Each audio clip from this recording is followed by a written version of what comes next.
Alright, I am back with what was very obviously going to be a Destiny 2 video today. Into the Light launches 20 minutes ago. I am not playing that because I just finished writing up the Final Shape livestream. Yeah, so Bungie was hyping that up quite a bit. So everyone was like, okay, they're always hyping stuff up, like, whatever. I think they delivered. My opinion is that they very much delivered. A lot of surprising stuff in here, a lot of very major stuff in here, some of which has been a decade in the making. There are essentially two major things here. I'll kind of go in the order they did.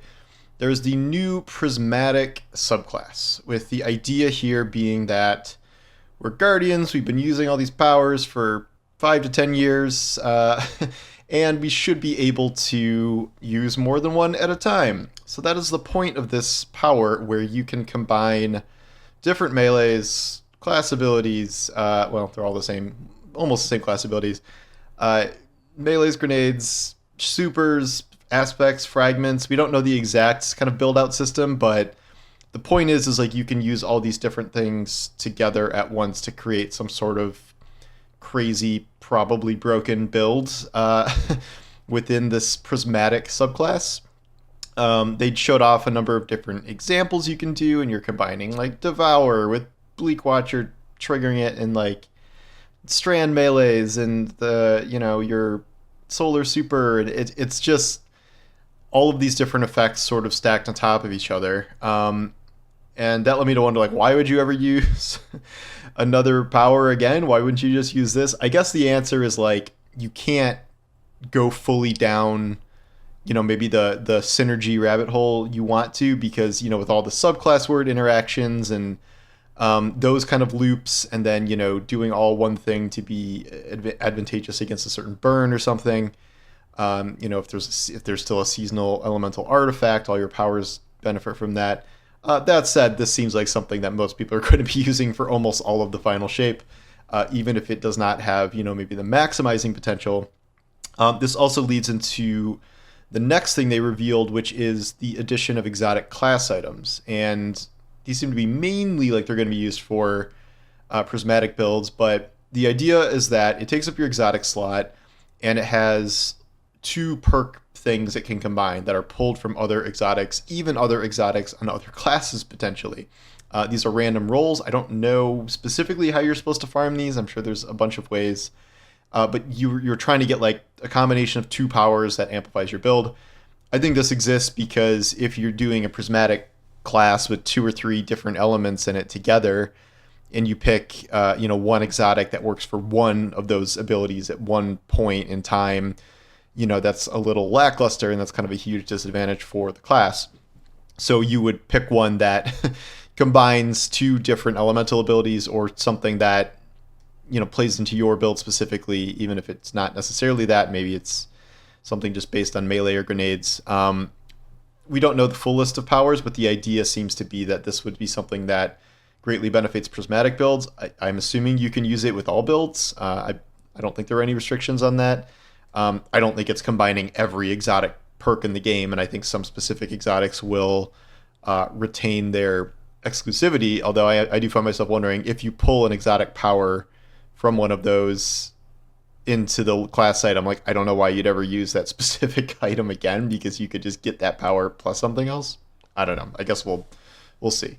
What I would argue the biggest news of this reveal is the addition of a fully new enemy race. Okay, like a 90% new enemy race.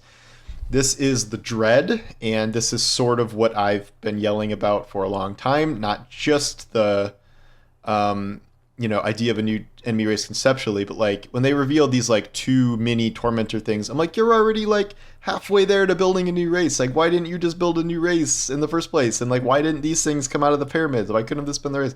So like, it's a little late for the whole like these are invading from the pyramids thing, but they are the Witnesses troops. They are heavily based on Rourke's race, even though he's the last of his kind, blah blah blah. But these are like, this is the Witness building upon that race and their aesthetics and their powers and all that stuff. I think there's 6 units in total here. Tormentors appear to be like already one of these. Like that's understandable. They're like the heavy unit. They've already been introduced. Like it was kind of weird. They were just running around with a cabal. Like I wasn't really clear on what they were supposed to be or like why they sort of existed. And then Nezarek was a tormentor. It was a little bit of a weird introduction. But now they're like tormentors are a part of this race. The most entertaining new enemy they have are these flying bats with guns that can screech at you and suppress you. I think they can knock you back. Those are called not ghouls. I've been watching too much Fallout. Uh, oh, Grim. The Grim. That's what they're called. The Grim, and there's another one called Husks, where they're like melee blade units that seem kind of like Protoss zealots. And then if you kill them, something can pop out of them, like a little flying worm called a Geist, and that can come and blow you up or something. They went into a little more detail about, I think these are the ones they announced before, the Weaver and the Attendant, which are fairly modified scions, but like they don't do anything that scions do. They have their own unique powers, and it seems like they have kind of unique animations. The Weaver one can do something like grapple you toward him, not like a full grapple, but like a rubber banding effect to yank you around. The Attendant can freeze you in some way.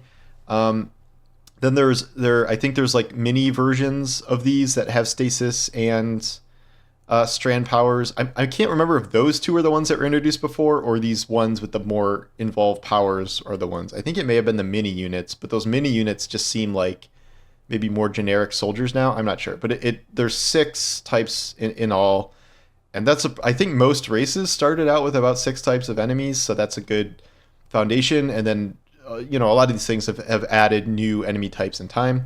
I find myself wondering about what the champions will be for this. Unstoppable Husks or Overload Bats. I don't know, something annoying. I'm happy about, like, I'm so happy that they're finally introducing a new enemy race. I think they did it way too late. I think they should have done it when the pyramids came. But I think we've just been battering them with this request for so long that they're like, okay, fine, let's do it, let's commit.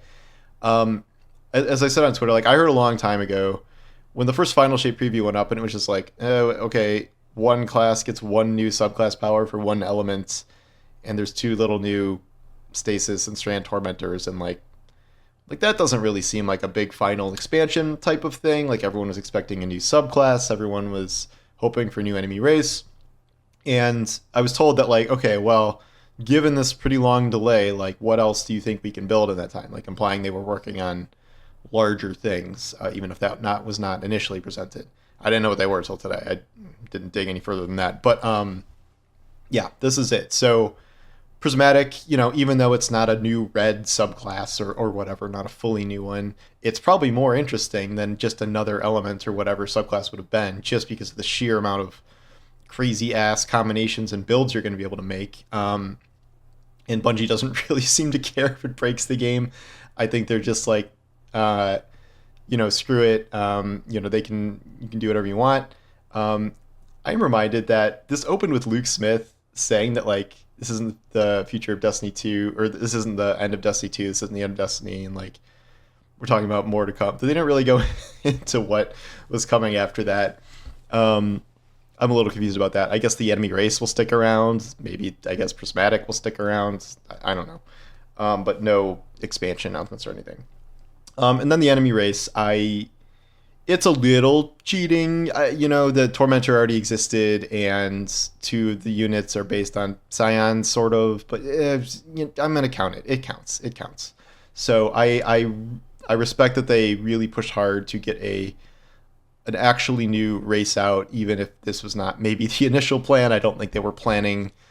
I don't even know if they had this plan. Like, by the time they had the first Final Shape reveal, I think maybe they just busted their ass to really make this come together in the interim. Like, maybe not. Maybe they had like the earliest stages of that in development, but that sure wasn't teased at all. They were like, here's your 2 new units. Like, they didn't say like, oh, more to come. Like, we'll reveal more later. Like, nothing like that. So this all seems like content they've been kind of hauling ass on. We're into the light launching today, which I've already said looks very impressive on its own. So we're about to dive into that here. You need to go pick up Evie from the groomer, which is why she's not in this video. So I got to do that first. Then I'll dive into it. I'll have articles and videos on that tomorrow. But credit where it's due, man. All year the vibes have been bad, and then the last couple weeks since the Into the Light live stream started, vibes have been a lot better. Today, the timeline, everyone's going nuts. Everyone's like, "Oh, it's the bare minimum. You gotta do enemy race. Destiny players are so abused." Like, just shut the fuck up. Just let us enjoy this moment. It's fun. It's good news. It's things people are impressed with. Like, let us have our moments, even if this stuff could have happened a while ago or whatever. Yeah. So good job, Bungie. I've always been looking forward into it for the final shape, but now a lot of wild new stuff coming, and I think this was the boost that the game needed now. And then we're gonna have 2 months of Into the Light, which hopefully is going to be fun, and then a lot of hype leading into final shape. I don't know if this changes my long-term predictions about Bungie and Destiny and all these things that are going wrong over there and things that are bad. But my kind of assumption with this has always been that the final shape is probably going to be good, and that this just reinforces that. And then we could talk about all the other stuff at a different day. But today we can just celebrate that this looked really cool. So anyway, thanks for watching, and I'll talk to you soon. Take care.